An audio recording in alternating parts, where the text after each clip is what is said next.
Hello everybody, Ed0626, bringing you some World of Tanks gameplay. Today I'm on the map Pilsen with the Convenator, light tank from the British tank tree. Anyway, this gameplay I should say, was actually pretty decent for me. What I did was I went on a completely 180 flank.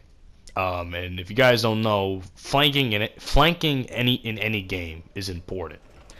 You see it more so in games like Call of Duty and Battlefield, depending on what type of game mode you're playing. Um, but in World of Tanks, flanking is just as important. So pretty much the entire point of this video is, the art of flanking in World of Tanks.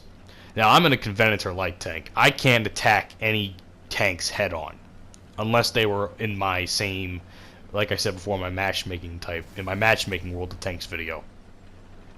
I cannot contest any tank whatsoever if they're anything higher than a low tier medium tank.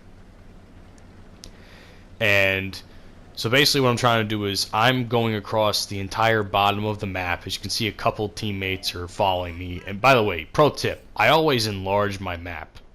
I don't see why anybody shouldn't. I believe I'm now, I see a tank coming after me. I can't tell if that's an A-20 or what. I think that is an A-20, which is garbage. Fucking worst Russian tank I've ever used. As I got stopped there by the barrier, and I'm trying to not die, but I didn't expect, to be honest, I didn't expect anybody to be up my ass. So I'm trying not to die here. And that barrier is still in my way. Thankfully, someone killed that guy, and I can continue my flank. So my thought process was, if I go, because obviously the other team has the advantage where they are.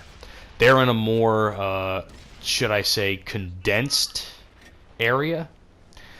Well, not condensed. They have more cover is probably the better word for it.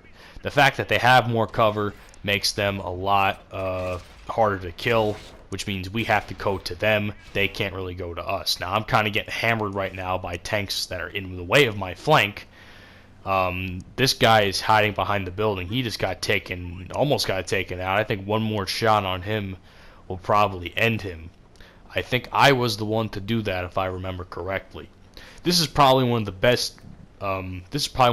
Examples of flanking I could find in World of Tanks in any of my gameplay. And even though I was stopped, I gave them something to think about. That's really the whole point. As long as you give the enemy something to think about, there's really nothing they can do about it, because they're not focused on where they should be focused on. They're focused on the guy shooting at them from the side. Now, if you notice, the enemy's flag, or the enemy's base, is far away from me, but there's really no point now, because we have already completely decimated their team. This is one of those games where you just completely decimate the other team, and there's nothing they can do about it.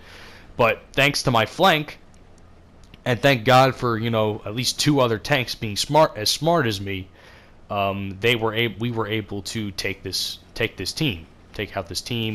I think that there's a heavy tank that's still left. I believe, yeah, that's the guy marked there. So yeah, it's pretty much to conclude what I'm saying here. Flanking in World of Tanks is very, very important. Some maps aren't always good for flanking. Odds are, if it's like a street map, you're just going to be hammering at each other for like an eternity, pretty much. Just be hammering at each other through a street. And at that point, someone's got to give. So, anyway, we ended up winning this game thanks to, and I like to think that my flank was responsible for helping this team win. But anyway, that's pretty much how I would go about flanking in World of Tanks. If you have any other strategies, I'd like to hear them. Anyway, I hope you guys enjoyed this video. My name is Ed0626, and I'll catch you guys on the next video. Have a great day.